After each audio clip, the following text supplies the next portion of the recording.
no Maracanã, 11 horas da manhã. O Flamengo vai receber o Fogão bem cedinho, aquele jogo que eles comem macarrão.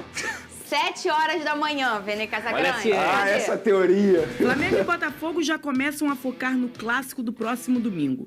O time alvinegro terá um desfalque importante, Tiquinho Soares. O camisa 9 teve uma lesão no músculo posterior da coxa direita. E o exame de imagem ainda dará detalhes sobre a gravidade do problema, mas o atacante não enfrenta o Flamengo. Ninguém ganha jogos antecipadamente, também não os perde. Nós temos que nos preparar de forma capaz para podermos estar à altura do desafio que teremos no domingo no Maracanã. A ausência de Tiquinho acontece em um momento importante, já que Arthur Jorge já havia perdido Matheus Nascimento, que ficará 4 meses longe dos gramados por lesão muscular grave, e Janderson negociado recentemente com o Vitória.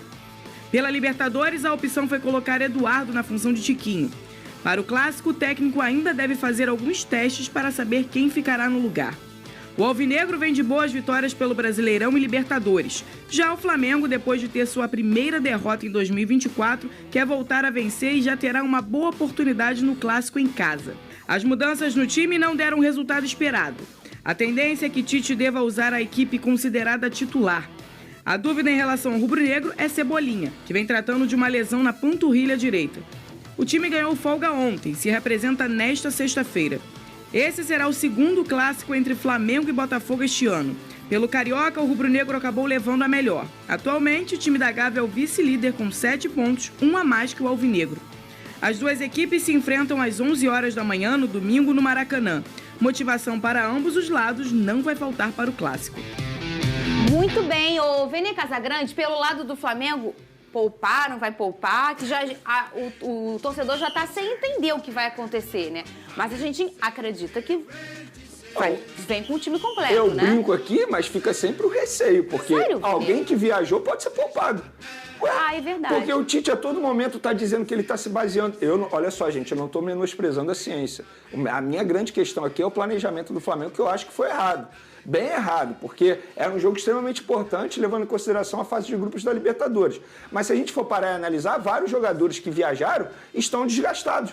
O Fabrício Bruno, por exemplo, é mais um. Em um recente estudo aí, foi comprovado que nos últimos 12 meses, ele é um dos jogadores que mais atuou em minutagem no mundo inteiro. Então, se a gente for parar e analisar, não é nenhum exagero dizer que ele pode ser poupado, porque se o preparador físico do Tite apresentar algum artigo para ele dizendo que o Fabrício Bruno pode ser poupado, ele vai ser poupado. Agora, os jogadores que ficaram aqui... Você tá rindo, mas é sério. Não, ele não tá rindo, ele respirou, mas... Tá vendo como você tá não, Vini, isso aí é... Isso é artigo, tô voltando ainda, o cara mostrou o artigo, ele leu o artigo lá. Agora, os jogadores que ficaram no Rio de Janeiro... Com todo respeito, aí tem que entrar em campo, porque ele poupou priorizando esse duelo.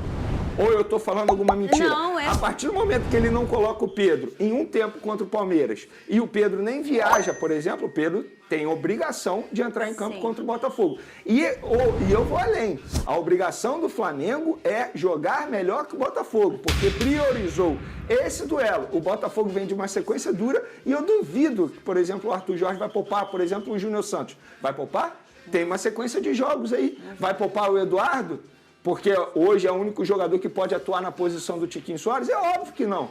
Então, agora, dos jogadores que viajaram para a Bolívia, não sei. Vai que o preparador físico vira para o Tite e fala, ó, é melhor poupar esse jogador aqui. E olha que a gente percebe que o Arthur já falou em coletivo em relação ao calendário, a questão da preocupação da minutagem, enfim.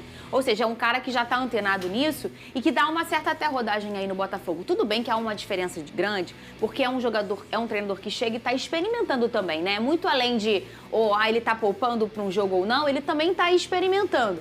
Mas, independentemente disso, a gente entende que, pelo lado do Botafogo, o time vem com aquilo que se entende que é o time. Claro, com aquelas dúvidas.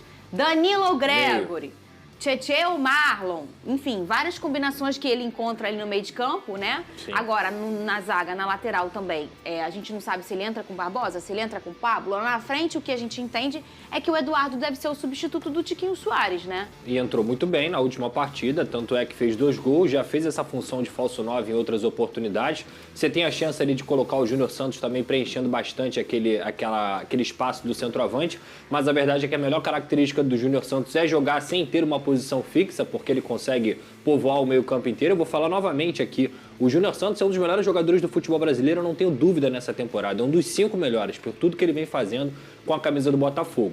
Então, óbvio que você perder o Tiquinho é muito ruim, mas o Eduardo também está adaptado a esse sistema, está adaptado aos seus companheiros. A grande dúvida do Botafogo é em relação ao meio. O que me espanta também, como eu falei aqui sobre o Flamengo, e o Botafogo também está nessa toada, é você começar uma fase de campeonato aí que é importante, Campeonato Brasileiro e Libertadores, e mais uma vez o calendário do futebol brasileiro massacra esses elencos. Hoje o Arthur Jorge chega no Flamengo com mais de 20 jogos, o próprio Tite chega no Flamengo no momento de início de Campeonato Brasileiro, numa fase de grupos ainda de Libertadores, com mais de 20 jogos nas costas, e isso tudo é culpa do calendário do futebol brasileiro, que tem vários e vários jogos de estaduais, muitos jogos que nem tem tanto apelo assim, e mais uma vez a gente vê nas principais competições essas equipes sofrendo. Eu brinco aqui em relação à ciência, mas eu respeito demais, eu acho que tem que seguir sim, porque isso é uma evolução no futebol, mas tem coisa que não dá para concordar, como a gente já falou aqui, desde antes do Flamengo perder pro próprio time lá na altitude. Para mim, o Flamengo errou muito no planejamento desde o Campeonato Carioca, porque não se prioriza o Campeonato Carioca quando você tem 3-0,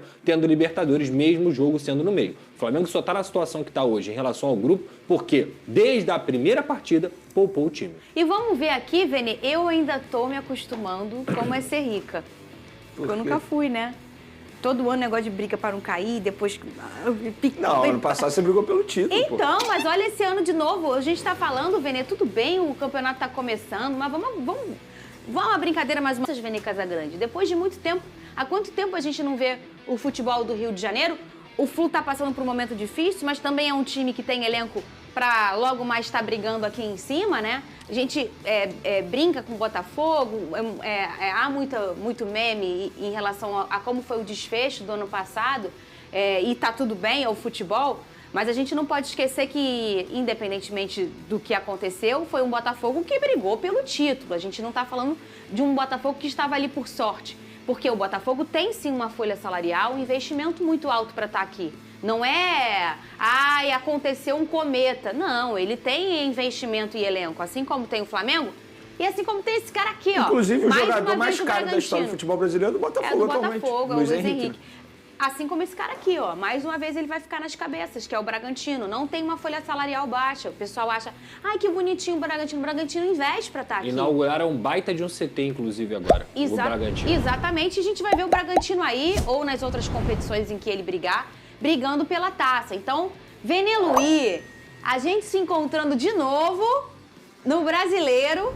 De novo no início, né? Porque no ano passado também o jogo do Flamengo no primeiro turno com o Luiz Castro foi também um jogo importante para o botafoguense entender. Caraca, a gente está brigando por alguma coisa, né? Não, e a expectativa é de um grande jogo, Fernanda Maia. Se a gente for para analisar, o Botafogo vem numa evolução muito grande com o Arthur Jorge, evoluindo bastante, jogadores entendendo o estilo de jogo do novo treinador alvinegro.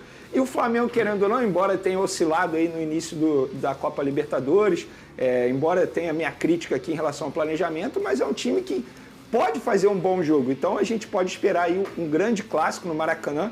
Uma pena esse jogo ser disputado às 11 horas da manhã, porque, na minha opinião, isso influencia demais no desempenho dos atletas, sobretudo se tiver um calor muito forte no Rio de Janeiro, embora a gente não esteja no verão, mas Rio, a gente sabe como funciona. Se tiver calor, o jogador sente. Sol, Vene.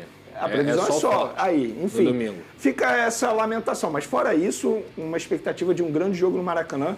Confesso para você, eu brinquei aqui que eu espero um grande jogo do Flamengo, mas nenhum absurdo também. O Botafogo venceu, um clássico regional, e o Botafogo numa evolução muito grande, como eu mencionei. E a gente olha nessa página aí, não tem nenhuma surpresa, né? O Bahia também com investimento muito alto, o Fortaleza se organizando há alguns anos para estar ali, ó, onde ele está. O Fortaleza venceu 4-2 no Boca Juniors. Bem, legal inclusive. Pra caramba, né? Massacrou, eu assisti o jogo. Muito legal. O Fortaleza que também não tá aí de coincidência, não. O Atlético Mineiro também, um dos times com maior investimento nesse país. O Internacional, o Grêmio, outro que se organiza há muito tempo, que é o Atlético Paranaense, o Flusão também aqui. Mas isso ainda mim, vai o embolar Atlético muito. Mineiro, eu acho que o Pedrosa concorda comigo, que a gente já conversou sobre isso. O Atlético Mineiro vai chegar lá em cima fácil, assim. E o futebol que eles vêm jogando com esse novo treinador. Muito bem. Na outra parte ainda tem o Palmeiras, que não está aqui, mas está muito no início. Isso ainda vai embolar. E sabe, eu fico com uma coisa de oração nessa competição. O que você está indo aqui, velho? Tem muita coisa pela frente aí.